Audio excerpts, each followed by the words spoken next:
감사합니다. 주님께 감사합니다. 오늘 추석이죠. 근데 추석은 세상 우리나라가 이렇게 지키는 절기인데 하나님의 은혜는 추석에 더 많이 주시는 것 같습니다. 우리의 믿음은 어떤 때에 더 드러나는 것 같아요. 그러니까 예배할 수 없는 때에 예배하는 거, 다른 것이 더 중요한 때에 그때 하나님이 더 중요하다는 걸 우리가 보일 수 있는 거, 그것을 주님을 선택할 수 있는 거, 그것이 정말 믿음인 것 같습니다. 네, 주님은 또 그러한 우리의 중심을 또 잘 아십니다. 여러분의 삶에 하나님께서 주시는 그런 은총이 더 증가될 것입니다. 예. 하나님은요, 하나님 마음을 감동케 하고 기쁘게 하면요, 그 다음에 말릴 수가 없어요. 하나님을 말릴 수가 없어요.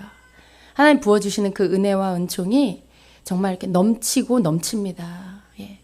여러분이 아무것도 하지 않아도 그저 부어주시는 그 은혜가 있어요. 여러분이 그냥 주님을 부르기만 하여도 그 부어주시는 하나님의 은총이 있습니다. 그것을 누구에게 주냐? 사랑하는 자에게 주세요. 사랑하는 자에게.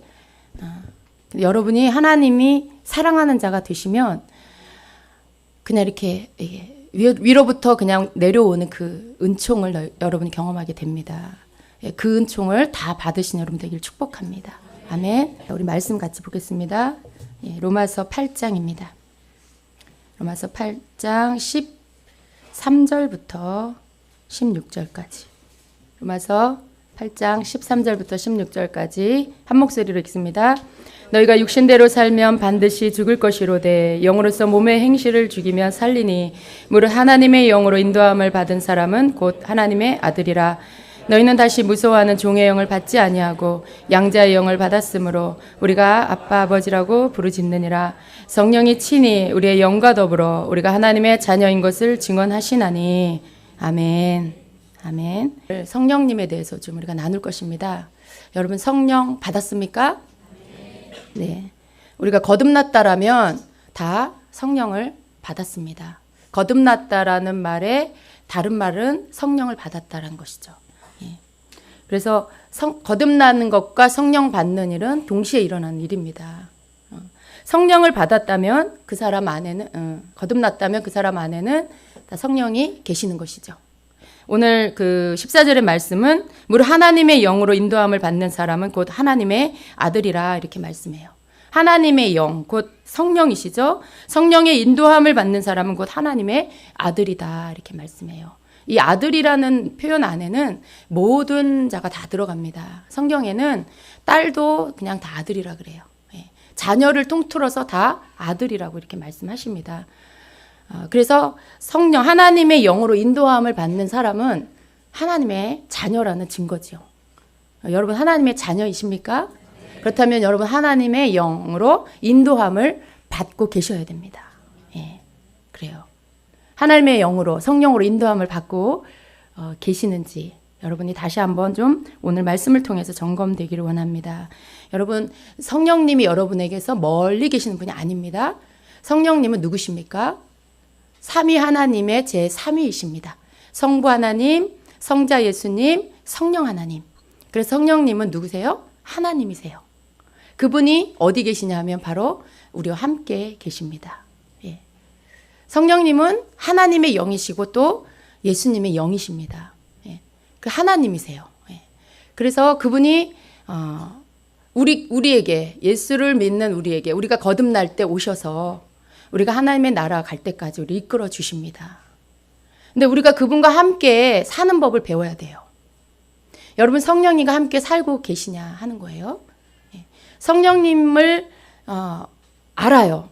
그리고 내 안에 계신 것도 알아요. 근데 그 다음 성령님이 내 안에 계시는 것에 그 다음 단계. 그럼 내가 그분과 함께 날마다 살고 있느냐. 이 부분에 대해서 여러분의 대답이 그렇게 자신 있게 아멘 이렇게 하지 못하는 분들도 많이 있으실 것 같아요. 네. 우리는 성령님을 잘 알지만 그분이 무엇을 하는지, 그분을 어떻게 섬겨야 하는지, 그분을 어떻게 따라야 하는지 그런 것들에 대해서 우리가 잘 모를 때가 많이 있습니다. 먼저는 성령님이 하나님이신 걸 여러분 믿으셔야 돼요. 예. 그리고 그 하나님이 우리 안에 와 계신다는 걸 여러분 믿으셔야 돼요. 그분은 그냥 어떤 이런 형체가 이렇게, 보통 성령이 뭐라고 합니까? 불. 성령의 불. 그래서 불이다 이렇게도 얘기하고, 또 성령은 비둘기다 이렇게도 얘기하고, 뭐 성령은 뭐 물 생수다 이렇게도 얘기하죠. 근데 여러분, 우리가 성령님을 그렇게만 이해하면 성령님이 굉장히 좀 막연해요. 성령님이 불이다? 그럼 어떻게 내가 도움을 받아야 될까? 예배 가운데, 집회 가운데 막 뜨거움이 임하고 그럴 때, 성령이 임했구나, 성령님이 역사하는구나, 그때는 알 수 있어요. 그럼 여러분의 생활에서, 일상에서 여러분이 뜨거움을 느껴야 성령님이 지금 인도하시는구나, 그렇게 느껴야 될까요? 그건 아니잖아요. 성령님은 뜨거워요. 불로 역사하셔요. 불 같으세요. 또 때로는 성령이 비둘기같이 부드러우세요. 또 때로는 성령님이 생수같이 시원하세요. 그렇다고 해서 성령님이 불이 아니에요. 비둘기도 아니에요. 성령님은 생수, 물이 아닙니다. 성령님은 누구시냐? 인격이세요. 인격이세요. 그래서 그분은 감정도 있으시고 민감하시고 그러세요. 그래서 우리가 성령님에 대해서 바로 알면 어떻게 그분과 함께 살 수 있는지를 더 쉽게, 그리고 더 아주 실제적으로 우리가 알 수가 있는 것입니다. 그래서 우리는 성령님이 인격이라는 것을 먼저 이해하셔야 돼요. 여러분 옆에 사람 한번 보세요. 한번 말 좀 걸어보세요. 축복합니다. 여러분, 그분의 얼굴 표정을 볼 수 있고, 또 그분의 목소리를 들을 수 있고, 그리고 조금 더 친한 분이라면 그분의 기분을 읽을 수 있을 거예요. 얼굴 표정이나 목소리를 통해 그분의 기분이 어떤지, 컨디션이 어떤지, 뭐 고민이 있는지, 즐거운지, 이런 것들 우리가 알 수 있죠. 성령님은 마치 내 옆에 앉은 사람과 내가 축복합니다라는 대화를 나눈 것처럼 그분은 그렇게 우리하고 그런 교제를 할 수 있는 분이라는 거죠. 그러니까 여러분, 성령님이 인격이라는 것은 내가 나의 모든 삶을 나눌 수 있는, 같이 느낄 수 있는, 상담할 수 있고, 또 도움을 요청할 수 있고, 그런 모든 것들을 함께 할 수 있는 분이라는 거예요. 근데 그분이 오셨어요. 여러분 안에 계세요. 우린 예수님을 사랑해요. 근데 여러분, 내가 성령님을 사랑하면 예수님을 사랑하는 것하고 어떻게 되는 거지? 내가 뭐라고 호칭을 해야 되지? 막 이런 것들 때문에 또 헷갈릴 수가 있어요. 근데 여러분, 성령님은요, 성령님 자신으로 이렇게 모습을 드러내시지 않아요. 성령이 강하게 역사할 때, 성령님이 강력하게 나타나실 때 제가 경험한 건 그때 동일하게 나타나는 분이 누구냐면 바로 예수님이세요. 지금 예배 가운데 성령님이 강하게 역사한다. 근데 영안을 열어서 보게 하시는 건 뭐냐? 예수님의 현현이에요. 천사들과 함께 오신 그 모습을 보여주세요. 무슨 말이냐면 성령님은 자신 스스로, 성령님 자신으로 일하시지 않는다는 거예요. 우리가 성령님을 더 사랑하는 것이 예수님을 덜 사랑하는 거다? 그게 아니라는 것입니다. 성령님과 함께 깊은 관계를 갖는 게 곧 예수님과 함께 깊은 관계를 갖는 거예요. 성령님과 함께 모든 것을 나누는 게 곧 예수님과 함께 모든 것을 나누는 것과 동일해요. 왜냐하면 성령님은 그 자신으로 예수님을 드러내세요. 성령님 자신이 하시는 일이 하나님의 뜻을 이루게 하세요. 하나님의 어떠하심을 드러내시는 분이에요. 예수님의 어떠하심을 드러내시는 분이에요. 그러니까 여러분, 그런데 그분이 나하고 내가 그분하고 친밀하다. 그러면 곧 내가 예수님과 친밀한 거죠. 여러분 안에 성령님이 오셔서 여러분을 하나님이 기뻐하는 삶을 살 수 있도록 더 이끌어 주시기를 원하고 계십니다. 먼저는요, 그 존재에 대한 이해가 우리에게 필요해요. 어떤 때는 예배 가운데 은혜가 임하면 더 많은 어떤 하나님의 역사가, 성령의 역사가 있을 때는 누가 설명해 주지 않아도 우리는 성령님의 그 역사, 임재를 느낄 수 있어요. 굳이 내가 막 믿으려고 애쓰지 않아도 그분의 역사 속에 그냥 믿음이 오는 거죠. 그런데 여러분, 혼자 있을 때, 여러분의 일상의 삶 속에, 여러분이 일을 하고 있을 때, 그럴 때 여러분은 성령님과 어떻게 교통해야 할지 때로는 잘 모르겠을 때가 많이 있는 거죠. 근데 여러분, 말씀을 믿으셔야 돼요. 예. 예수님 뭐라고 하셨냐면, 예수님이 이 땅에 십자가 지시러 오셔서 이제 그 십자가 지시기 며칠 전에, 예. 그때 제자들에게 마지막 식사를 하시면서 말씀하신 것 가운데 성령님에 대해서 말씀하셨죠. 요한복음 16장 7절에 내가 떠나가는 것이 너에게 유익이다. 내가 떠나가야 보혜사 성령, 내가 떠나간 다음 내가 보혜사 성령을 너에게 보내줄 거다. 그렇게 말씀을 하셨어요.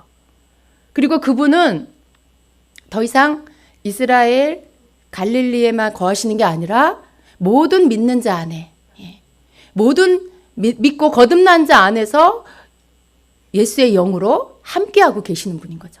그러니까 시 공간을 제한받지 않는 그런 분으로 오신 거예요. 그렇죠? 여러분, 예수님이 여러분 안에 계시는 것과 동일합니다. 예수님이 하나님 보좌 우편에 계시지만 그분이 성령으로 우리와 함께하고 계세요. 근데 그분이 우리에게 오셔서 우리에게 돕기 위해서 오셨어요. 우리의 모든 문제를 상담해 주시기 위해서 오셨어요. 우리의 삶을 도와주시기 위해서 오셨어요. 그런데 여러분, 우리가 그렇게 하고 있나요? 여러분, 성령님의 도움을 받고 계세요? 성령님의 도움을 받고 계세요? 성령님께 여러분의 문제를 상담하고 그분의 도움을 받고 계세요? 네. 근데 이러한 부분에 있어서 여러분 좀 더 확신을 갖기를 축복합니다. 우리는 때로 그래요. 내가 듣는 성령의 음성이 진짜 성령의 음성일까? 여기에 제가 손들라고 하면 한 5분만 빼고는 거의 다 저는 확신하지 못하겠어요 라고 하실 것 같아요. 그렇죠? 여러분이 듣는 음성, 내적 음성이 성령의 음성인가? 근데 거듭난 자 안에 여러분 성령이 계세요.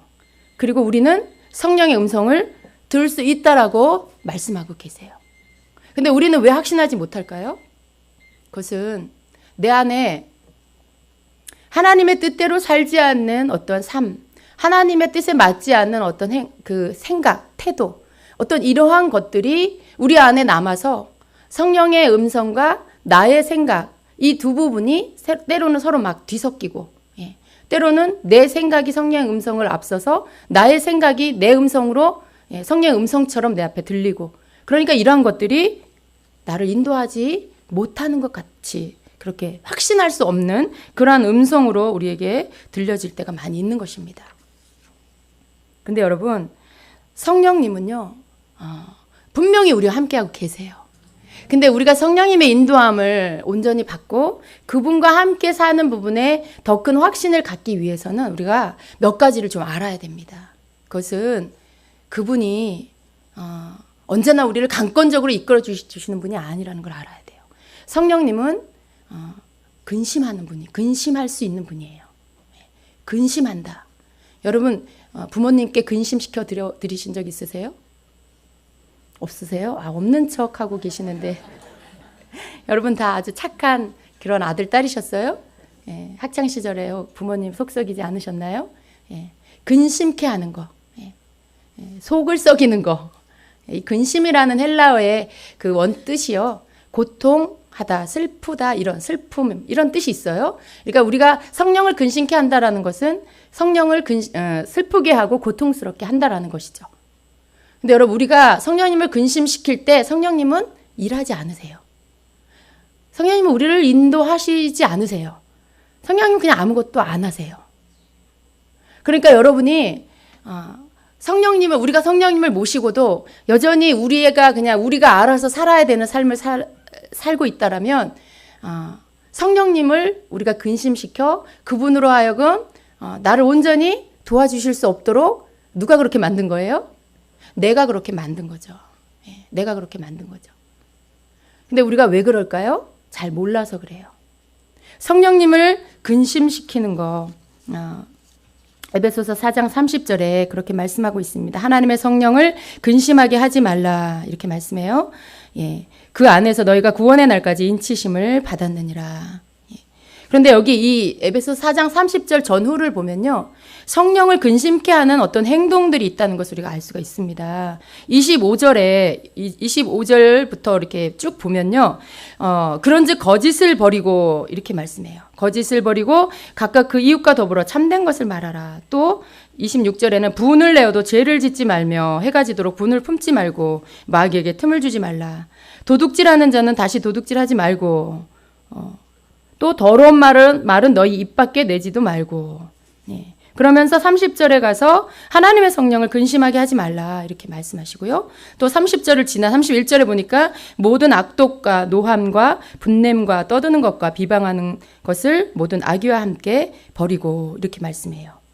결국 성령을 근심케 하는 것은 바로 이러한 것들이라는 거죠. 거짓된 것, 그리고 분을 내는 것, 도둑질하는 것, 더러운 말, 또 모든 악독과 분내는 것과 떠드는 것과 비방하는 것, 그리고 모든 악의를 행하는 것. 여러분 이러한 모든 것들을 한 글자로 말하면 뭐예요? 죄죠. 그러니까 우리가 죄를 행할 때 성령님은 근심하시고요. 그분은 우리를 도와주실 수가 없게 된다는 것입니다. 여러분 우리가 성령의 인도함을 받게 만들어 주셨어요. 예수님께서 가시고 우리를 위해 성령님을 보내주셨어요. 왜냐하면 우리가 성령님의 인도함을 받고 살아야 하니까. 그런데 왜 우리가 성령님의 인도함을 못 받느냐. 성령님은 거룩한 분이고 거룩한 영이세요. 하나님의 영이세요. 그런데 그분이 우리가 죄를 범하면 그분이 우리와 함께 하실 수가 없어요. 우리 안에서 우리를 이끌어 주실 수가 없어요. 성령님은 어떤 분을 인도해 주시냐. 그분에게 순종하는 자, 그분을 섬기는 자, 그분을 존중하는 자, 그러한 자를 이끌어 주세요. 진리 가운데로, 생명으로, 하나님께로 우리를 이끌어 주세요. 그런데 우리가 죄를 짓게 되면 그러한 인도함을 못 받게 되는 것입니다. 이러한 어떤 성령을 거스리는 행동을 할 때 성령님은 근심하게 되시죠. 근데 우리가 성령을 근심케 하면 안 돼요. 우리의 삶 안에 성령이 우리로 기뻐하시고 우리 삶의 모든 때에 우리를 인도해 주실 수 있도록 그분 앞에 항상 우리가 성령님이 예민하신 것처럼 우리도 성령님께 예민해야 됩니다. 여러분 성령님께 예민한 게 어떤 걸까요? 어떤 걸까요? 성령님이 내 안에 계시는 거 아는데 모든 것을 나 혼자 알아서 해. 그분은 손님이고 나는 주인이고. 그러니까 모든 것을 내가 알아서 하면 그러면 그분이 나를 이끌어 주실 수가 없죠. 네가 다 알아서 하세요. 그러시겠죠. 성령님이 나를 이끌어 주시게 하려면 내가 그분이 나를 이끌어 주실 수 있도록 주인의 자리를 내어 드려야 되는 거죠. 그분에게 산일을 해야 되겠죠. 그리고 그분이 나의 의지가 된다는 걸 고백하고 내가 그분을 기뻐한다고 내가 그분을 존중한다고 내가 그분을 섬긴다는 것들에 대해서 표현해야 되고 그런 마음의 태도를 가져야 하는 것이죠. 내가 머리로 성령님 내 안에 알고 있는 것과 그분을 내가 존중하는 것은 좀 다른 거예요. 다 알 수 있어요. 우리는 배워서 들어서. 그런데 내가 그분을 실제로 존중하고 내가 그분을 인정해 드리는 것은 좀 다른 문제입니다. 그것은 우리의 믿음이 들어가야 되고요. 그리고 성령님에 대한 바른 이해와 그분에 대한 신뢰를 가지고 있어야 되는 거죠. 근데 그분을 우리가 근심하지 않게 해드려야 돼요. 성령님은 굉장히 민감하셔서요. 아주 자그마한 것에도 감정이 상하세요. 되게 예민하고 조금 거칠게 말하면 까칠하세요. 네. 성령님은 좀 까칠하세요. 죄송합니다, 성령님. 근데 제가 이렇게 쉽게 표현을 해야 되니까. 네. 그러니까 어떻게 보면요, 여러분, 우리는 너무 너그러워서 죄를 지을 때 굉장히 너그러워. 아이, 그래, 괜찮아. 뭐 그 정도 가지고 뭘 그래. 우리는 어떤 때 우리 자신에게도 그렇고 내 옆에 있는 가족이나 누구에게도 너무 너그러울 때가 있어요. 그런데 성령님은 그렇지 않으세요. 그러니까 죄에 대해서 굉장히 민감하시고 까칠하세요. 죄를 지으면 그 다음 우리와의 교통을 딱 멈추세요. 우리에게 뭔가 행하시는 일들에 대해서 딱 멈추세요. 그러면 여러분 우리가 민감해야 할 건 뭐냐면 성령님이 나와 교통하시다가 끊어졌다. 그때 여러분이 그 끊어짐을 느낄 수 있는 민감함이 있으셔야 돼요. 내가 굉장히 성령 안에서 정말 소위 말하는 충만함이 있었는데 뭔가 이상하게 나 혼자 있는 것 같다. 뭔가 그분이 내게 아무것도 안 하시는 게 느껴진다. 그러한 것을 느낄 수 있는 민감함이 여러분에게 있어야 된다는 거죠. 여러분이 성령님을 존중하고 그분을 따라갈 때 그분의 민감함이 여러분에게 와야 된다는 거예요. 그분이 민감하시거든요. 그럼 우리도 민감해져야 돼요. 이렇게 사람에게 까칠할 필요는 없어요. 우리가 까칠하고 예민하고 그럴 필요는 없어요. 그러나 우리 성령님께는 우리가 아주 민감하게 반응을 해야 됩니다. 그렇게 해야 될 필요가 있어요. 그래서 그분이 근심하지 않도록, 여러분 성령님의 근심이 길어지면 어떻게 되는지 아세요? 성령을 우리가 소멸케 돼요. 성령을 소멸치 말며라고 말씀하시죠. 성령을 소멸치 말며. 많은 성도들이 그저 그냥 안주하고 있는 게 있어요. 성령이 오시면 떠나지 않는다. 그러니까 뭐 내가 조금 이렇게 조금 막 살아도 좀 내 맘대로 살아도 그렇다고 해서 그분이 날 떠나진 않아. 이런 어떤 안일함이 있어요. 근데 여러분 주의해야 될 게 뭐냐면 성령이 여러분에게 오셨어요. 그분과 함께 살면 좋아요. 그런데 그분을 근심시키기 시작했다. 그리고 여러분이 성령님을 근심시킨 걸 깨닫지 못하고 계속해서 근심 덩어리가 된다. 여러분이 근심 덩어리가 된다. 그러면 그분은 여러분에게서 오랫동안 계실 수가 없게 돼요. 성령을 소멸치 말며라는 말씀이 있죠. 그분의 임재가 여러분에게서 떠난다는 거예요. 그분의 음성을 여러분이 존중하지 않는다는 거죠. 그분이 여러분에게서 더 이상 거하실 수 없게 되는 거죠. 주님은 우리를 놓지 않으세요. 그런데 우리는 성령에게서 멀어지기 시작하면 그때서부터 어떻게 됩니까? 우린 굉장히 둔해지고요. 죄에 대해서 무감각해지고요. 그리고 우리의 양심은 점점 둔해져서 결국은 하나님께서 우리에게 주신 그러한 살아있는 양심이 아니라 나중에 어떻게 돼요? 죽은 양심으로 그렇게 굳어져 버립니다. 죄에 대해서 아무리 깨닫게 해줘도 깨닫지 못하고 돌이키지 못하는 상태가 돼요. 이게 어디서부터 시작됩니까? 성령을 근심시키는 단계에서부터 시작해서 돌이키지 않으면 그 부분에 있어서 성령을 근심케 한 것들을 멈추고 그분과 함께 교통하는 일들 내가 회복하지 않으면 결국 우리의 양심은 굳어진 양심, 나중에는 죄에 아무런 감각을 느끼지 못하는 그런 양심으로까지 병들게 되죠. 여러분, 성령님이 내 안에 거하신다는 것, 그분이 날 떠나지 않는다는 것을 여러분은 무엇으로 확신합니까? 여러분 자신을 보셔야 돼요. 첫째는 말씀을 물론 믿는 거 맞아요. 그러나 그 말씀과 함께 동일하게 있는 말씀이 뭐예요? 오늘날 너희가 성령의 음성을 듣거든 너희 마음을 강팍하게 하지 말아라. 광야에서 시험하던 날에 거역하던 것 같이 너희 마음을 완고하게 하지 말라. 거기서 너희 열조가 나를 시험하여 증언하고 40년 동안 나의 행사를 보았느니라. 그러므로 내가 이 세대에게 노하여 이르기를 그들이 항상 마음이 미혹되어 내 길을 알지 못하는도다 하였고 내가 노하여 맹세한 바와 같이 그들은 내 안식에 들어오지 못하리라 하였느니라. 성령의 음성을 들었는데 그 음성을 거역하고 그 마음을 완고하게 된 그 사람의 마지막이 뭐예요? 안식의 약속의 땅에 들어가지 못한 거예요. 성령의 음성, 성령님과 함께 교통하는 거, 성령님 내 안에 함께 하신 거 다 믿고 다 아는데 내가 성령을 근심시키기 시작하고 그분에게로부터 내가 함께 하지 못하는 그런 어떤 그런 삶을 살기 시작하면 그 끝에가 어떻게 돼요? 마치 이렇게 음식물이요. 떡이 처음엔 말랑말랑하죠. 근데 그것을 식탁에다 놔두면 하루가 지나고 이틀이 지나고 그러면 점점 딱딱해지죠. 마치 우리의 양심은 그런 것처럼 성령님이 우리를 터치하지 않으시면, 성령님이 우리와 함께하셔서 우리 삶을 간섭하시지 않으시면 이것은 마치 굳어진 떡처럼 딱딱해집니다. 나중에 이것은 돌덩어리처럼 되고 먹을 수가 없는 떡이 돼버려요. 렌즈에 돌려도 안 되는 그런. 마치 우리의 양심은 성령님에게서 분리되면 그런 상태로 되어져 버리죠. 여러분, 성령님은 우리를 돕기 위해서 오셨어요. 여러분을 돕기 위해서 오셨어요. 그런데 그분을 우리가 잘 모셔야 돼요. 그분이 아니고는 우리는 하나님께로 갈 수도 없고요. 그분이 아니고는 예수님이 누구신지 알 수도 없고요. 그분이 아니고는 예수님을 사랑할 수도 없어요. 그분이 아니고는 성경 하나님의 말씀을 깨달을 수도 없어요. 그분이 아니고는 어떤 성령의 은사도 경험할 수가 없습니다. 이런 모든 것들이 성령을 통해 성령께서 우리에게 해주시는 일인데, 이분을 근심케 하고 이분과 우리가 관계가 멀어지기 시작하면 우리는 생명을 잃어버리게 돼요. 생명을 잃어버리게 됩니다. 반대로 우리가 이 성령님과 우리가 교통을 잘, 날마다 더 잘 하게 되면요, 어떠한 축복이 있나? 그분은 우리 안에 계셔서 우리를 인도해 주세요. 우리에게 말씀해 주세요.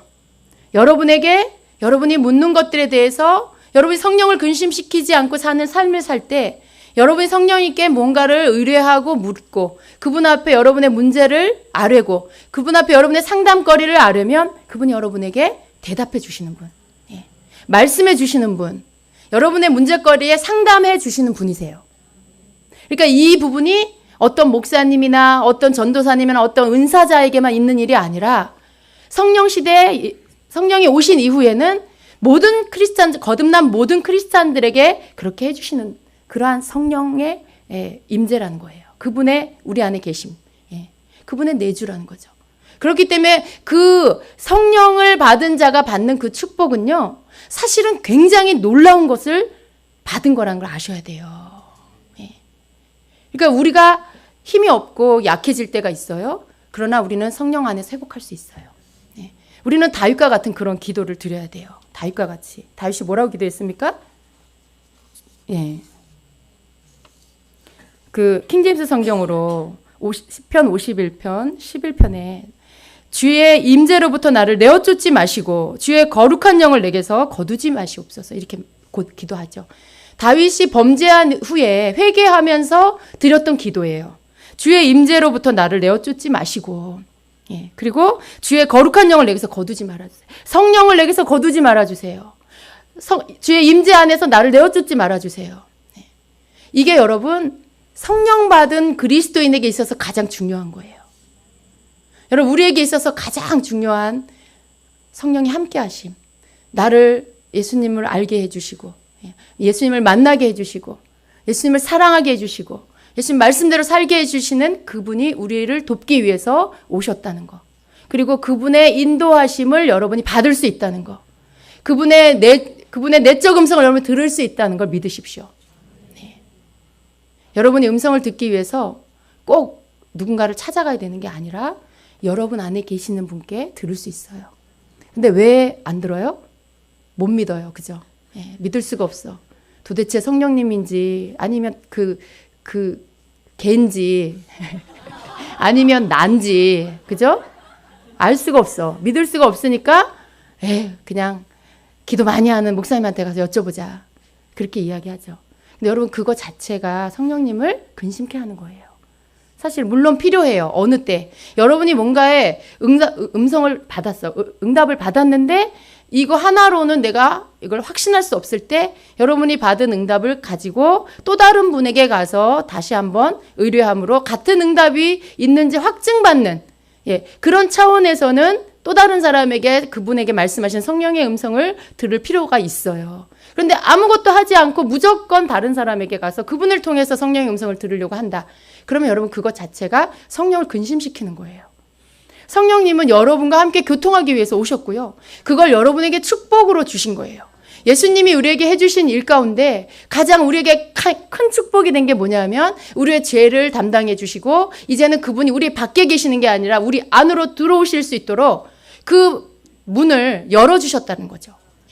구약시대에는 성령이 그 사람 안으로, 모든 사람 안에 들어가실 수 없었어요. 특별한 사람에게만, 선지자들에게만. 그래서 일반 사람들이 선지자를 찾아가서 하나님의 뜻을 물었죠. 그러나 성령시대, 지금은 그게 아니에요. 모든 거듭난 성도들 안에 성령님이 계시고요.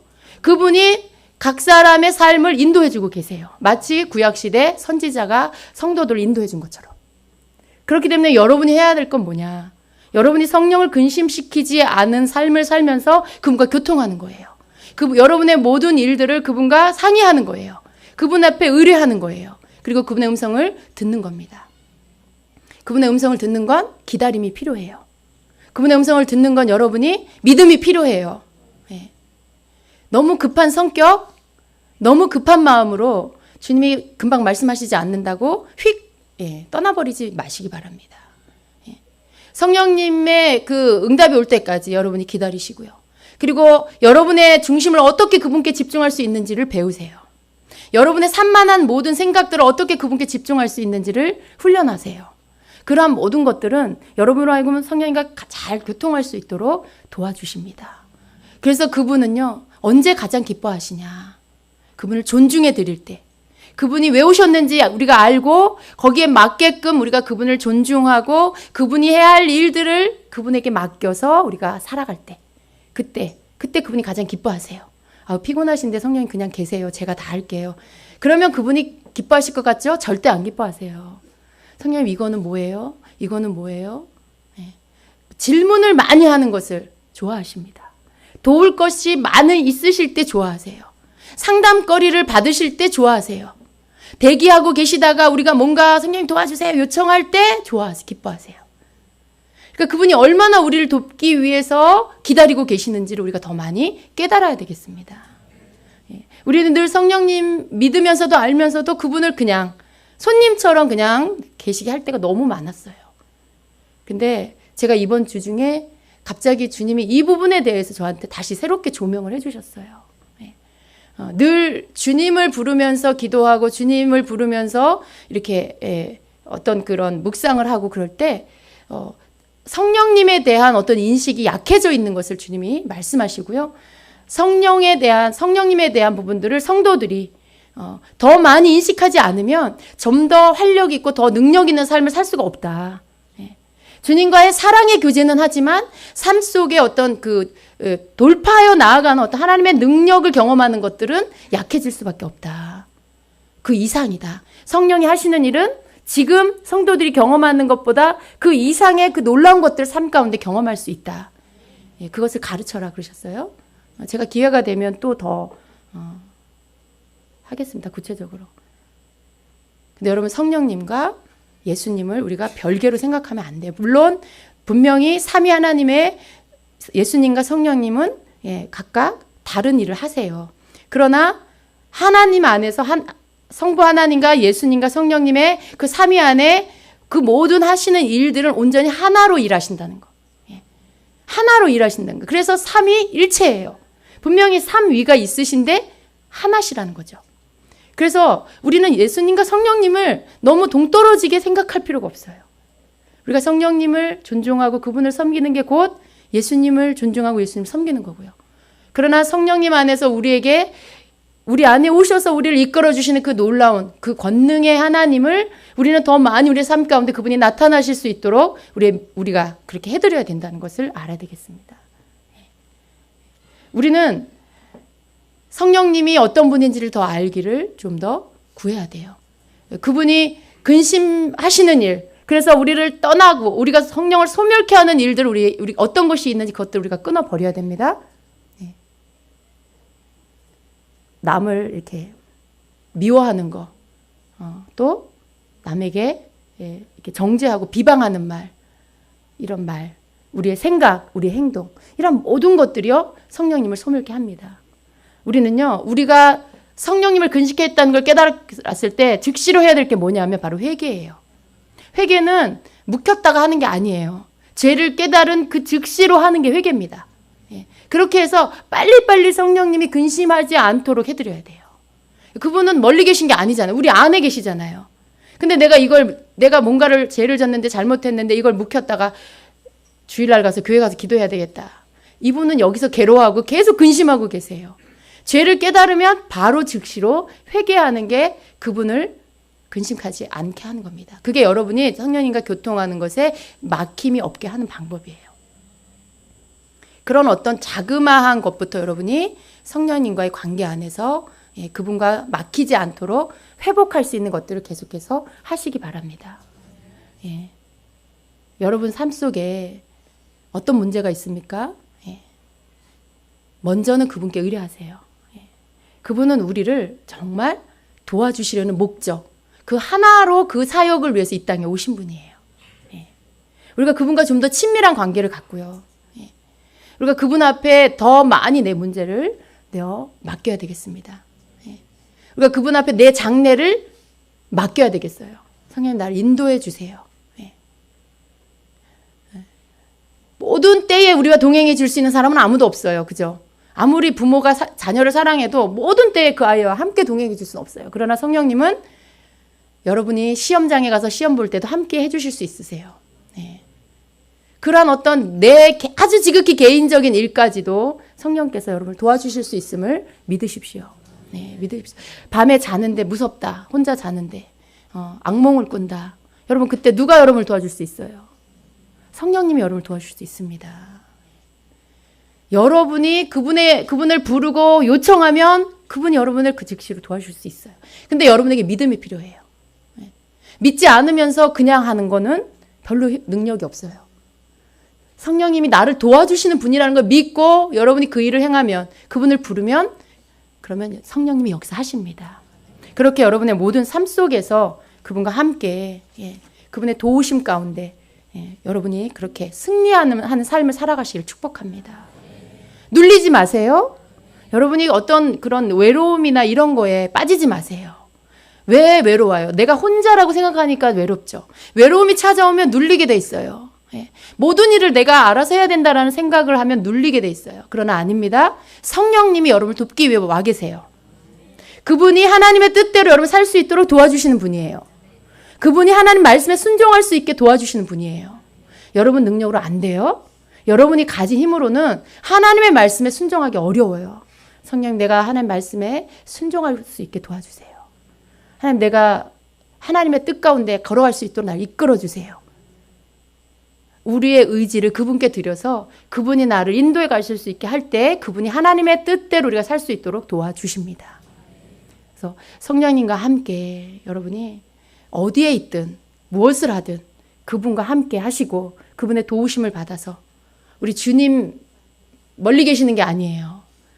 성령님과 여러분이 아주 친밀해야 예수님과 정말 가까이 그분의 뜻대로 그분의 그 신부로서 준비가 될 수 있습니다. 여러분 그렇게 되시기를 축복합니다. 기도하겠습니다. 기쁨으로 이곳에 오신 주님을 배웁니다. 즐거움으로 우리를 바라보시며 우리가 주님 앞에 드리는 예배를 흠양하십니다. 너희가 내 기쁨이다 말씀하십니다. 너희가 내 기쁨이다. 다른 어떤 것보다도 나를 사랑하여 내 앞에 나온 너희가 내 기쁨이다. 내가 너희를 기쁨으로 안아주노라. 너희가 스스로 생각할 때 내가 너무 부족합니다 라고 할지라도 너희가 이 시간 내 성전에 있지 않느냐, 나를 노래하고 찬양하고 있지 않느냐, 내 앞에 마음을 쏟아 중심을 들여 기도하고 있지 않느냐, 어찌 너희가 내 기쁨이 아닐 수가 있겠느냐. 겸손히 내 앞에 엎드리는 자가 기쁨이며 자기를 부인하고 나를 간절히 찾는 자가 내 기쁨이며 내 말씀을 듣지 않고는 나를 떠나서는 살 수 없는 자가 내 기쁨이고 영원토록 주님 나와 동행하여 주시옵소서라고 나를 구하는 자가 나의 기쁨이다. 누가 내 기쁨이 될 수 있겠느냐? 세상 무엇이 내 기쁨이 될 수 있겠느냐? 내가 생명 주어 산 내 사랑하는 자들이 나를 생명으로 여기고 간절히 나를 찾는 자, 바로 그러한 자가 온전한 내 기쁨이 될 수 있느니라.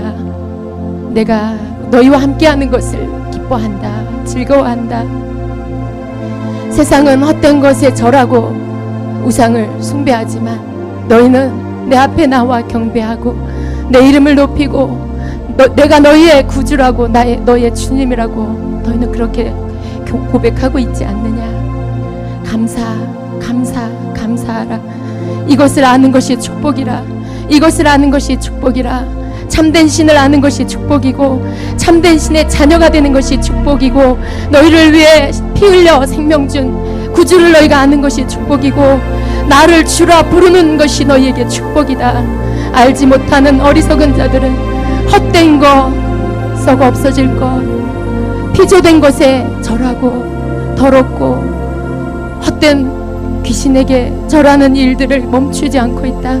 그러나 너희는 하늘의 지혜를 얻은 자며 생명을 얻은 자고 깨달은 자이기에 합당한 예배야 합당한 경배를 오직 너희의 주께만 올려드리고 있지 않느냐. 이것이 어찌 모든 이의 것이겠느냐. 이것이 어찌 세상 모든 이의 것이겠느냐. 구별된 자, 나를 만난 자, 내 사랑을 아는 자, 내 생명을 받은 자만이 할 수 있는 거룩한 선택이 아니겠느냐. 내가 너희를 기뻐한다.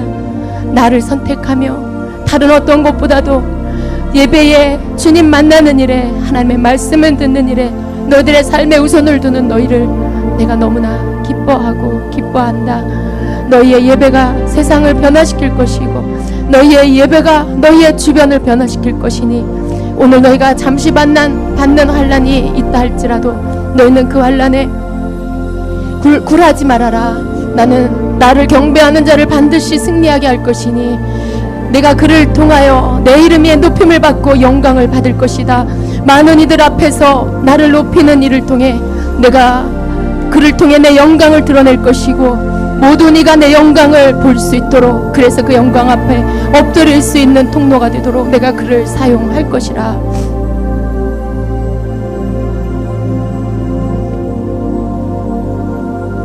나의 사랑하는 자들아, 그러므로 너희는 복 있는 자로다. 복 있는 자로다. 마음을 빼앗기지 않는 너희가 복 있는 자로다. 내가 영원토록 너희와 함께하며 나를 향한 그 사랑에 변함없는 너희의 중심에 내 은혜를 부어주어서 오늘보다 내일 더 성령의 충만한 자가 되게 하리라. 내가 너희로 날마다 내 가까이로 올 수 있는 은혜를 부어주리라. 너희가 세상 길로 가지 않고 오직 주님의 나라를 향하여 오직 예수 그리스도를 향하여 내가 걸어가겠습니다라고 고백하는 신앙이 되도록 나의 은혜를 너희에게 부어주리라. 얻은 것을 빼앗기지 말고 잃어버리지 말아라. 받은 은혜와 은총을 헛되이 여기지 말고 끝까지 너희들의 마음이 변치 않고 가장 소중한 것으로 여기며 사는 자들이 되어라. 그 누구도 너희의 것을 빼앗아갈 수 없으며 그 어떤 것도 세상 어떤 것도 너희들의 그 나를 향한 사랑과 믿음과 섬김을 빼앗아갈 수 없을 것이니 내가 영원히 빛나도록 나를 향한 너희의 사랑과 믿음을 영원히 빛나는 별과 같이 그렇게 빛을 발하게 하리라. 나의 사랑하는 자들아, 내가 너희를 축복한다. 내가 너희를 축복한다. 아멘. 주님 감사합니다. 들이 그저 그냥 안주하고 있는 게 있어요. 성령이 오시면 떠나지 않는다. 그러니까 뭐 내가 조금 이렇게 조금 막 살아도 좀 내 맘대로 살아도 그렇다고 해서 그분이 날 떠나진 않아. 이런 어떤 안일함이 있어요. 근데 여러분 주의해야 될 게 뭐냐면 성령이 여러분에게 오셨어요. 그분과 함께 살면 좋아요. 그런데 그분을 근심시키기 시작했다. 그리고 여러분이 성령님을 근심시킨 걸 깨닫지 못하고 계속해서 근심 덩어리가 된다. 여러분이 근심 덩어리가 된다. 그러면 그분은 여러분에게서 오랫동안 계실 수가 없게 돼요. 성령을 소멸치 말며라는 말씀이 있죠. 그분의 임재가 여러분에게서 떠난다는 거예요. 그분의 음성을 여러분이 존중하지 않는다는 거죠. 그분이 여러분에게서 더 이상 거하실 수 없게 되는 거죠. 주님은 우리를 놓지 않으세요. 그런데 우리는 성령에게서 멀어지기 시작하면 그때서부터 어떻게 됩니까? 우린 굉장히 둔해지고요. 죄에 대해서 무감각해지고요. 그리고 우리의 양심은 점점 둔해져서 결국은 하나님께서 우리에게 주신 그러한 살아있는 양심이 아니라 나중에 어떻게 돼요? 죽은 양심으로 그렇게 굳어져 버립니다. 죄에 대해서 아무리 깨닫게 해줘도 깨닫지 못하고 돌이키지 못하는 상태가 돼요. 이게 어디서부터 시작됩니까? 성령을 근심시키는 단계에서부터 시작해서 돌이키지 않으면 그 부분에 있어서 성령을 근심케 한 것들을 멈추고 그분과 함께 교통하는 일들 내가 회복하지 않으면 결국 우리의 양심은 굳어진 양심, 나중에는 죄에 아무런 감각을 느끼지 못하는 그런 양심으로까지 병들게 되죠. 여러분, 성령님이 내 안에 거하신다는 것, 그분이 날 떠나지 않는다는 것을 여러분은 무엇으로 확신합니까? 여러분 자신을 보셔야 돼요. 첫째는 말씀을 물론 믿는 거 맞아요. 그러나 그 말씀과 함께 동일하게 있는 말씀이 뭐예요? 오늘날 너희가 성령의 음성을 듣거든 너희 마음을 강팍하게 하지 말아라. 광야에서 시험하던 날에 거역하던 것 같이 너희 마음을 완고하게 하지 말라. 거기서 너희 열조가 나를 시험하여 증언하고 40년 동안 나의 행사를 보았느니라. 그러므로 내가 이 세대에게 노하여 이르기를 그들이 항상 마음이 미혹되어 내 길을 알지 못하는도다 하였고 내가 노하여 맹세한 바와 같이 그들은 내 안식에 들어오지 못하리라 하였느니라. 성령의 음성을 들었는데 그 음성을 거역하고 그 마음을 완고하게 된 그 사람의 마지막이 뭐예요? 안식의 약속의 땅에 들어가지 못한 거예요. 성령의 음성, 성령님과 함께 교통하는 거, 성령님 내 안에 함께 하신 거 다 믿고 다 아는데 내가 성령을 근심시키기 시작하고 그분에게로부터 내가 함께 하지 못하는 그런 삶을 살기 시작하면 그 끝에가 어떻게 돼요? 마치 이렇게 음식물이요. 떡이 처음엔 말랑말랑하죠. 근데 그것을 식탁에다 놔두면 하루가 지나고 이틀이 지나고 그러면 점점 딱딱해지죠. 마치 우리의 양심은 그런 것처럼 성령님이 우리를 터치하지 않으시면, 성령님이 우리와 함께하셔서 우리 삶을 간섭하시지 않으시면 이것은 마치 굳어진 떡처럼 딱딱해집니다. 나중에 이것은 돌덩어리처럼 되고 먹을 수가 없는 떡이 돼버려요. 이렇게 렌즈에 돌려도 안 되는 그런. 마치 우리의 양심은 성령님에게서 분리되면 그런 상태로 되어져 버리죠. 여러분, 성령님은 우리를 돕기 위해서 오셨어요? 여러분을 돕기 위해서 오셨어요? 그런데 그분을 우리가 잘 모셔야 돼요. 그분이 아니고는 우리는 하나님께로 갈 수도 없고요. 그분이 아니고는 예수님이 누구신지 알 수도 없고요. 그분이 아니고는 예수님을 사랑할 수도 없어요. 그분이 아니고는 성경 하나님의 말씀을 깨달을 수도 없어요. 그분이 아니고는 어떤 성령의 은사도 경험할 수가 없습니다. 이런 모든 것들이 성령을 통해 성령께서 우리에게 해주시는 일인데 이분을 근심케 하고 이분과 우리가 관계가 멀어지기 시작하면 우리는 생명을 잃어버리게 돼요. 생명을 잃어버리게 됩니다. 반대로 우리가 이 성령님과 우리가 교통을 날마다 더 잘 하게 되면요. 어떠한 축복이 있나? 그분은 우리 안에 계셔서 우리를 인도해 주세요. 우리에게 말씀해 주세요. 여러분이 묻는 것들에 대해서 여러분이 성령을 근심시키지 않고 사는 삶을 살 때 여러분이 성령님께 뭔가를 의뢰하고 묻고 그분 앞에 여러분의 문제를 아뢰고 그분 앞에 여러분의 상담거리를 아뢰면 그분이 여러분에게 대답해 주시는 분, 말씀해 주시는 분, 여러분의 문제거리에 상담해 주시는 분이세요. 그러니까 이 부분이 어떤 목사님이나 어떤 전도사님이나 어떤 은사자에게만 있는 일이 아니라 성령 시대에 성령이 오신 이후에는 모든 거듭난 모든 크리스찬들에게 그렇게 해주시는 그러한 성령의 임재라는 거예요. 그분의 우리 안에 계심, 그분의 내주라는 거죠. 그렇기 때문에 그 성령을 받은 자가 받는 그 축복은요, 사실은 굉장히 놀라운 것을 받은 거라는 걸 아셔야 돼요. 그러니까 우리가 힘이 없고 약해질 때가 있어요. 그러나 우리는 성령 안에서 회복할 수 있어요. 우리는 다윗과 같은 그런 기도를 드려야 돼요. 다윗과 같이. 다윗이 뭐라고 기도했습니까? 그 킹제임스 성경으로 시편 51편 11편에 주의 임재로부터 나를 내어 쫓지 마시고 주의 거룩한 영을 내게서 거두지 마시옵소서. 이렇게 곧 기도하죠. 다윗이 범죄한 후에 회개하면서 드렸던 기도예요. 주의 임재로부터 나를 내어 쫓지 마시고, 그리고 주의 거룩한 영을 내게서 거두지 말아주세요. 성령을 내게서 거두지 말아주세요. 주의 임재 안에서 나를 내어 쫓지 말아주세요. 이게 여러분 성령 받은 그리스도인에게 있어서 가장 중요한 거예요. 여러분, 우리에게 있어서 가장 중요한 성령이 함께 하심, 나를 예수님을 알게 해주시고 예수님을 만나게 해주시고 예수님을 사랑하게 해주시고 예수님 말씀대로 살게 해주시는 그분이 우리를 돕기 위해서 오셨다는 거, 그리고 그분의 인도하심을 여러분이 받을 수 있다는 거, 그분의 내적 음성을 감사합니다. 주님께 감사합니다. 오늘 추석이죠. 근데 추석은 세상 우리나라가 이렇게 지키는 절기인데 하나님의 은혜는 추석에 더 많이 주시는 것 같습니다. 우리의 믿음은 어떤 때에 더 드러나는 것 같아요. 그러니까 예배할 수 없는 때에 예배하는 거, 다른 것이 더 중요한 때에 그때 하나님이 더 중요하다는 걸 우리가 보일 수 있는 거, 그것을 주님을 선택할 수 있는 거, 그것이 정말 믿음인 것 같습니다. 네, 주님은 또 그러한 우리의 중심을 또 잘 아십니다. 여러분의 삶에 하나님께서 주시는 그런 은총이 더 증가될 것입니다. 예. 하나님은요, 하나님 마음을 감동케 하고 기쁘게 하면요, 그 다음에 말릴 수가 없어요. 하나님을 말릴 수가 없어요. 하나님 부어주시는 그 은혜와 은총이 정말 이렇게 넘치고 넘칩니다. 예. 여러분이 아무것도 하지 않아도 그저 부어주시는 그 은혜가 있어요. 여러분이 그냥 주님을 부르기만 하여도 그 부어주시는 하나님의 은총이 있습니다. 예. 그것을 누구에게 주냐? 사랑하는 자에게 주세요. 사랑하는 자에게.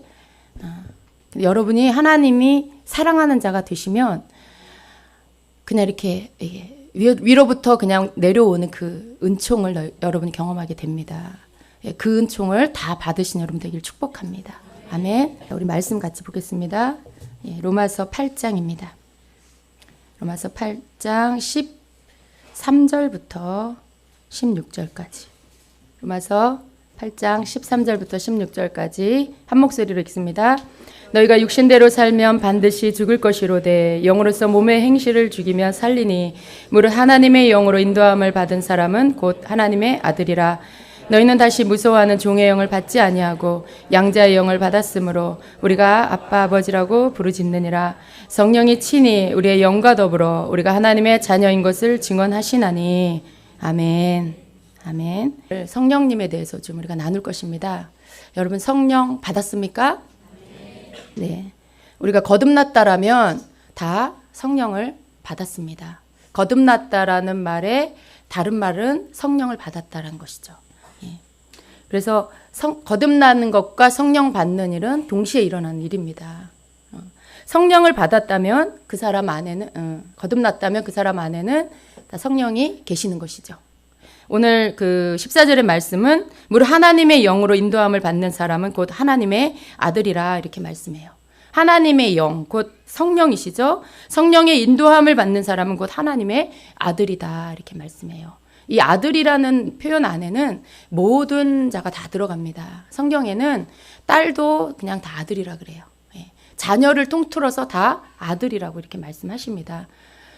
그래서 성령, 하나님의 영으로 인도함을 받는 사람은 하나님의 자녀라는 증거죠. 여러분 하나님의 자녀이십니까? 그렇다면 여러분 하나님의 영으로 인도함을 받고 계셔야 됩니다. 예, 그래요. 하나님의 영으로, 성령으로 인도함을 받고 계시는지 여러분이 다시 한번 좀 오늘 말씀을 통해서 점검되기를 원합니다. 여러분 성령님이 여러분에게서 멀리 계시는 분이 아닙니다. 성령님은 누구십니까? 삼위 하나님의 제3위이십니다. 성부 하나님, 성자 예수님, 성령 하나님. 그래서 성령님은 누구세요? 하나님이세요. 그분이 어디 계시냐 하면 바로 우리와 함께 계십니다. 예. 성령님은 하나님의 영이시고 또 예수님의 영이십니다. 예. 그 하나님이세요. 예. 그래서 그분이 우리에게, 예수를 믿는 우리에게, 우리가 거듭날 때 오셔서 우리가 하나님의 나라 갈 때까지 우리 이끌어 주십니다. 근데 우리가 그분과 함께 사는 법을 배워야 돼요. 여러분 성령님과 함께 살고 계시냐 하는 거예요. 성령님을 알아요. 그리고 내 안에 계신 것도 알아요. 근데 그 다음 성령님이 내 안에 계시는 것에 그 다음 단계. 그럼 내가 그분과 함께 날마다 살고 있느냐. 이 부분에 대해서 여러분의 대답이 이렇게 자신 있게 아멘 이렇게 하지 못하는 분들도 많이 있으실 것 같아요. 네. 우리는 성령님을 잘 알지만 그분이 무엇을 하는지, 그분을 어떻게 섬겨야 하는지, 그분을 어떻게 따라야 하는지 그런 것들에 대해서 우리가 잘 모를 때가 많이 있습니다. 먼저는 성령님이 하나님이신 걸 여러분 믿으셔야 돼요. 예. 그리고 그 하나님이 우리 안에 와 계신다는 걸 여러분 믿으셔야 돼요. 그분은 그냥 어떤 이런 형체가 이렇게 보통 성령이 뭐라고 합니까? 불. 예. 성령의 불. 그래서 불이다 이렇게도 얘기하고 또 성령은 비둘기다 이렇게도 얘기하고 뭐 성령은 뭐 물 생수다 이렇게도 얘기하죠. 근데 여러분 우리가 성령님을 그렇게만 이해하면 성령님이 굉장히 좀 막연해요. 성령님이 불이다? 그럼 어떻게 내가 도움을 받아야 될까? 예배 가운데 집회 가운데 막 뜨거움이 임하고 그럴 때 성령이 임했구나. 성령님이 역사하는구나. 그때는 알 수 있어요. 그럼 여러분의 생활에서 일상에서 여러분이 뜨거움을 느껴야 성령님이 지금 인도하시는구나. 그렇게 느껴야 될까요? 그건 아니잖아요. 성령님은 뜨거워요. 불로 역사하셔요. 불 같으세요. 또 때로는 성령이 비둘기같이 부드러우세요. 또 때로는 성령님이 생수같이 시원하세요. 그렇다고 해서 성령님이 불이 아니에요. 비둘기도 아니에요. 성령님은 생수, 물이 아닙니다. 성령님은 누구시냐? 인격이세요. 인격이세요. 그래서 그분은 감정도 있으시고 민감하시고 그러세요. 그래서 우리가 성령님에 대해서 바로 알면 어떻게 그분과 함께 살 수 있는지를 더 쉽게 그리고 더 아주 실제적으로 우리가 알 수가 있는 것입니다. 그래서 우리는 성령님이 인격이라는 것을 먼저 이해하셔야 돼요. 여러분 옆에 사람 한번 보세요. 한번 말 좀 걸어보세요. 축복합니다. 여러분 그분의 얼굴 표정을 볼 수 있고 또 그분의 목소리를 들을 수 있고 그리고 조금 더 친한 분이라면 그분의 기분을 읽을 수 있을 거예요. 얼굴 표정이나 목소리를 통해 그분의 기분이 어떤지, 컨디션이 어떤지, 고민이 있는지, 즐거운지 이런 것들 우리가 알 수 있죠. 성령님은 마치 내 옆에 앉은 사람과 내가 축복합니다라는 대화를 나눈 것처럼 그분은 그렇게 우리하고 그런 교제를 할 수 있는 분이라는 거죠. 그러니까 여러분 성령님이 인격이라는 것은 내가 나의 모든 삶을 나눌 수 있는, 같이 느낄 수 있는, 상담할 수 있고 또 도움을 요청할 수 있고 그런 모든 것들을 함께 할 수 있는 분이라는 거예요. 근데 그분이 오셨어요. 여러분 안에 계세요. 우린 예수님을 사랑해요. 근데 여러분 내가 성령님을 사랑하면 예수님을 사랑하는 것하고 어떻게 되는 거지? 내가 뭐라고 호칭을 해야 되지? 막 이런 것들 때문에 또 헷갈릴 수가 있어요. 근데 여러분 성령님은요. 성령님 자신으로 이렇게 모습을 드러내시지 않아요. 성령이 강하게 역사할 때 성령님이 강력하게 나타나실 때 제가 경험한 건 그때 나타나는 동일하게 나타나는 분이 누구냐면 바로 예수님이세요. 지금 예배 가운데 성령님이 강하게 역사한다.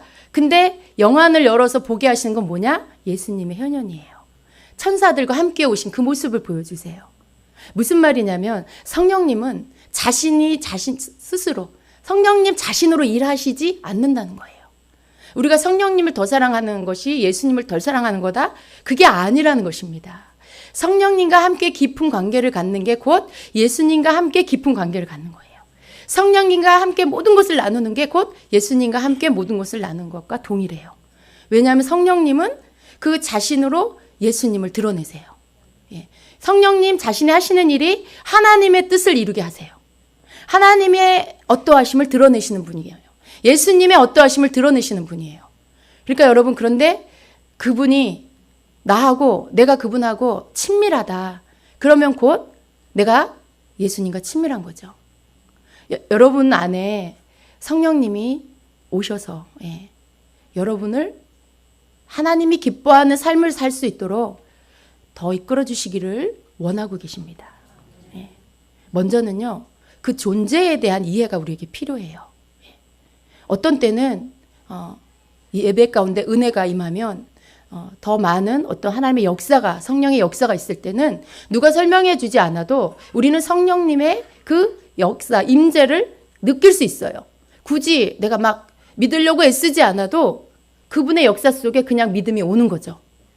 그런데 여러분 혼자 있을 때 여러분의 일상의 삶 속에 여러분이 일을 하고 있을 때 그럴 때 여러분은 성령님과 어떻게 교통해야 할지 때로는 잘 모르겠을 때가 많이 있는 거죠. 근데 여러분 말씀을 믿으셔야 돼요. 예수님 뭐라고 하셨냐면 예수님이 이 땅에 십자가 지시러 오셔서 이제 그 십자가 지시기 며칠 전에 그때 제자들에게 마지막 식사를 하시면서 말씀하신 것 가운데 성령님에 대해서 말씀하셨죠. 요한복음 16장 7절에 내가 떠나가는 것이 너에게 유익이다. 내가 떠나가야 보혜사 성령, 내가 떠나간 다음 내가 보혜사 성령을 너에게 보내줄 거다. 그렇게 말씀을 하셨어요. 그리고 그분은 더 이상 이스라엘 갈릴리에만 거하시는 게 아니라 모든 믿는 자 안에, 모든 믿고 거듭난 자 안에서 예수의 영으로 함께하고 계시는 분인 거죠.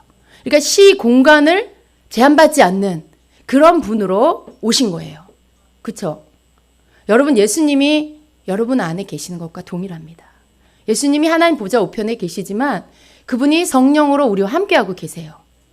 근데 그분이 우리에게 오셔서 우리에게 돕기 위해서 오셨어요. 우리의 모든 문제를 상담해 주시기 위해서 오셨어요.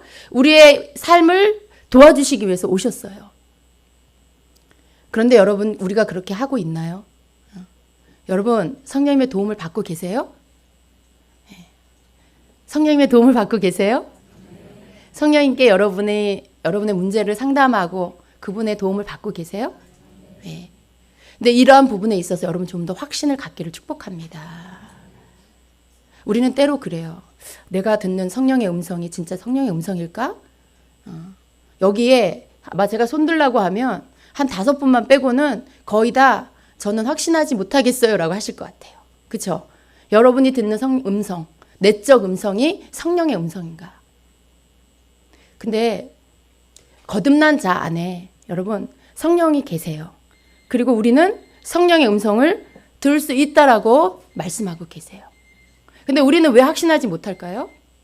그것은 내 안에 하나님의 뜻대로 살지 않는 어떤 삶, 하나님의 뜻에 맞지 않는 어떤 그 생각, 태도, 어떤 이러한 것들이 우리 안에 남아서 성령의 음성과 나의 생각, 이 두 부분이 때로는 서로 막 뒤섞이고, 때로는 내 생각이 성령의 음성을 앞서서 나의 생각이 내 음성으로 성령의 음성처럼 내 앞에 들리고, 그러니까 이러한 것들이 나를 인도하지 못하는 것 같이 그렇게 확신할 수 없는 그러한 음성으로 우리에게 들려질 때가 많이 있는 것입니다. 근데 여러분, 성령님은요, 분명히 우리와 함께하고 계세요. 근데 우리가 성령님의 인도함을 온전히 받고 그분과 함께 사는 부분에 더 큰 확신을 갖기 위해서는 우리가 몇 가지를 좀 알아야 됩니다. 그것은 그분이 언제나 우리를 강권적으로 이끌어 주시는 분이 아니라는 걸 알아야 돼요. 성령님은 근심하는 분이, 근심할 수 있는 분이에요. 근심한다. 여러분, 부모님께 근심시켜 드리신 적 있으세요? 없으세요? 없는 척 하고 계시는데 여러분 다 아주 착한 그런 아들, 딸이셨어요? 학창 시절에 부모님 속 썩이지 않으셨나요? 근심케 하는 거, 속을 썩이는 거. 이 근심이라는 헬라어의 그 원뜻이요, 고통하다, 슬프다, 이런 슬픔, 이런 뜻이 있어요. 그러니까 우리가 성령을 근심케 한다라는 것은 성령을 슬프게 하고 고통스럽게 한다라는 것이죠. 근데 여러분, 우리가 성령님을 근심시킬 때 성령님은 일하지 않으세요. 성령님은 우리를 인도하시지 않으세요. 성령님은 그냥 아무것도 안 하세요.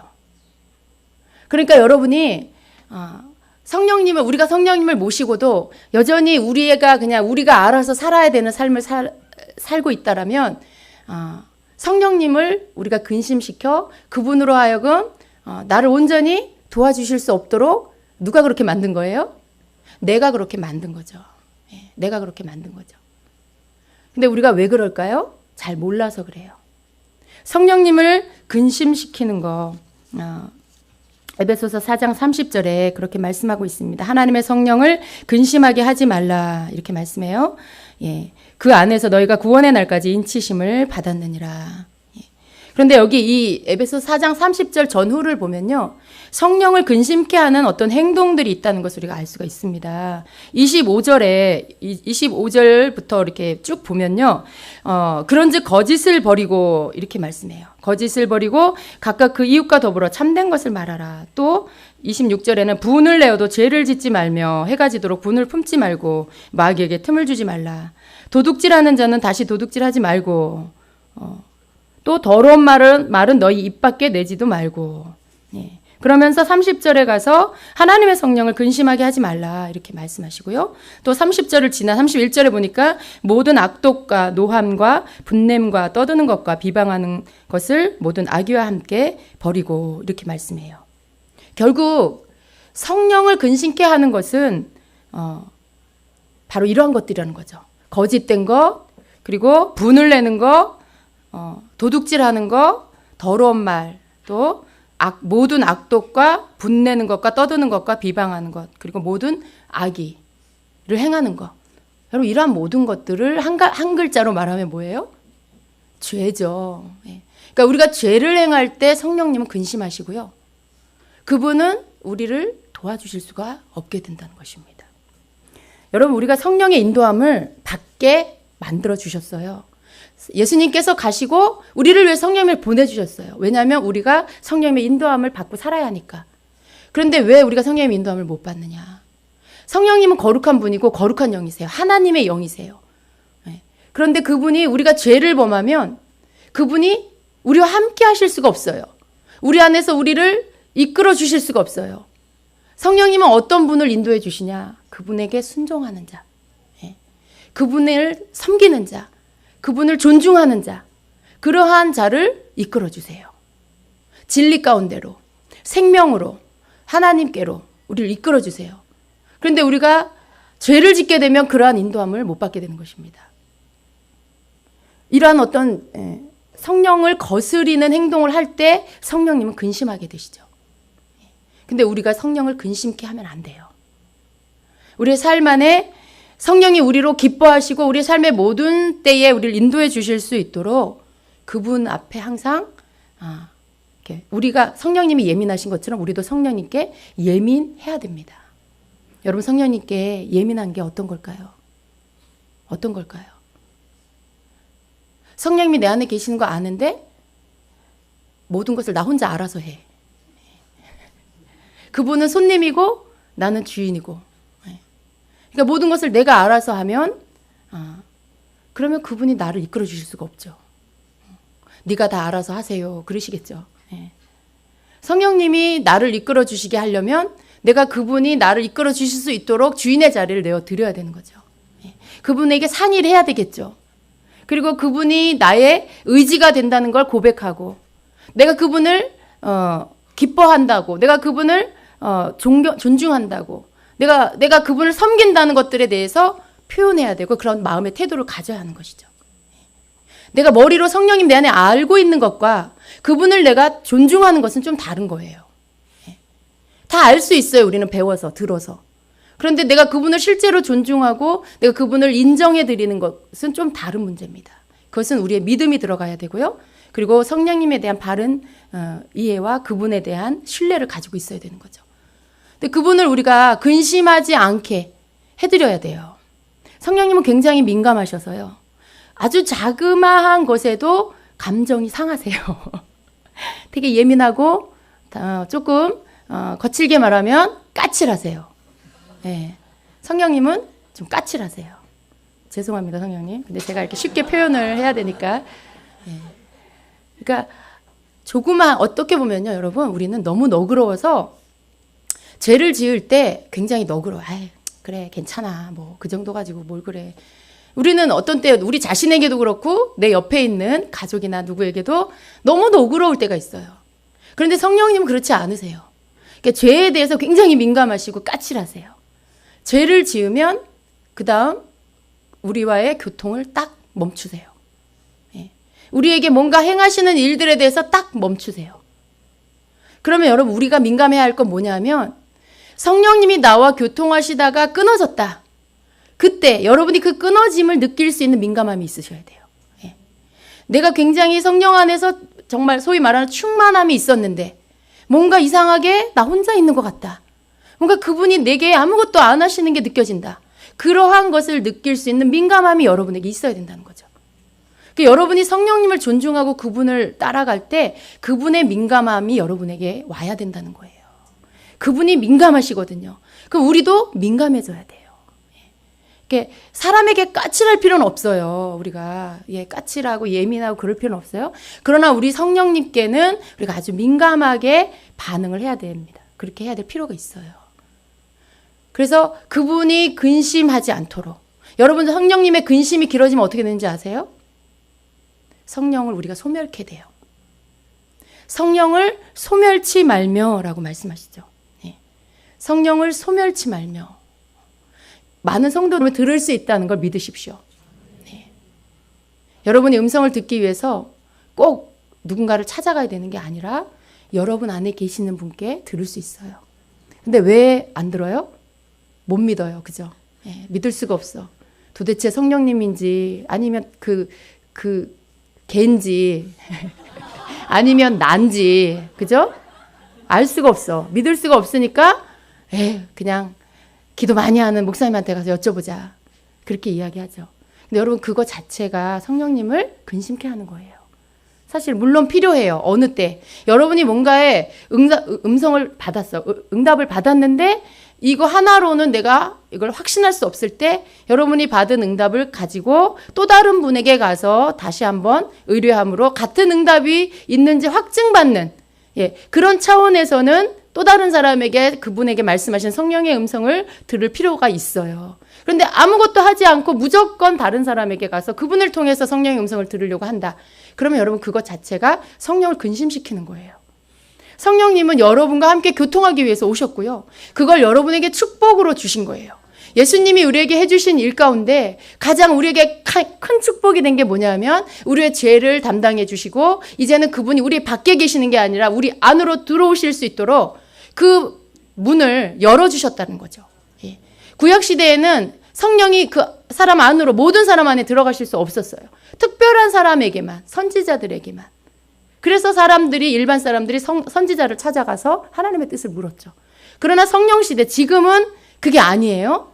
모든 거듭난 성도들 안에 성령님이 계시고요. 그분이 각 사람의 삶을 인도해주고 계세요. 마치 구약시대 선지자가 성도들을 인도해준 것처럼. 그렇기 때문에 여러분이 해야 될 건 뭐냐. 여러분이 성령을 근심시키지 않은 삶을 살면서 그분과 교통하는 거예요. 여러분의 모든 일들을 그분과 상의하는 거예요. 그분 앞에 의뢰하는 거예요. 그리고 그분의 음성을 듣는 겁니다. 그분의 음성을 듣는 건 기다림이 필요해요. 그분의 음성을 듣는 건 여러분이 믿음이 필요해요. 너무 급한 성격, 너무 급한 마음으로 주님이 금방 말씀하시지 않는다고 휙 떠나버리지 마시기 바랍니다. 성령님의 그 응답이 올 때까지 여러분이 기다리시고요. 그리고 여러분의 중심을 어떻게 그분께 집중할 수 있는지를 배우세요. 여러분의 산만한 모든 생각들을 어떻게 그분께 집중할 수 있는지를 훈련하세요. 그러한 모든 것들은 여러분으로 하여금 성령님과 잘 교통할 수 있도록 도와주십니다. 그래서 그분은요, 언제 가장 기뻐하시냐. 그분을 존중해 드릴 때. 그분이 왜 오셨는지 우리가 알고 거기에 맞게끔 우리가 그분을 존중하고 그분이 해야 할 일들을 그분에게 맡겨서 우리가 살아갈 때. 그때 그분이 가장 기뻐하세요. 피곤하신데 성령님 그냥 계세요. 제가 다 할게요. 그러면 그분이 기뻐하실 것 같죠? 절대 안 기뻐하세요. 성령님 이거는 뭐예요? 이거는 뭐예요?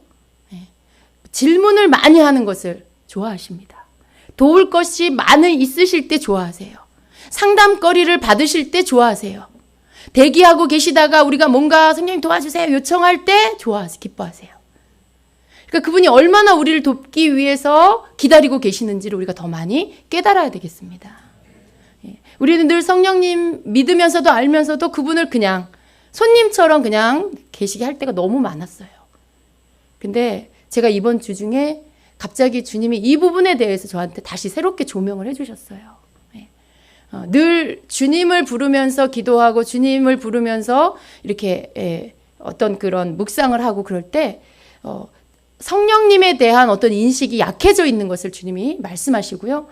성령님에 대한 부분들을 성도들이 더 많이 인식하지 않으면 좀 더 활력 있고 더 능력 있는 삶을 살 수가 없다.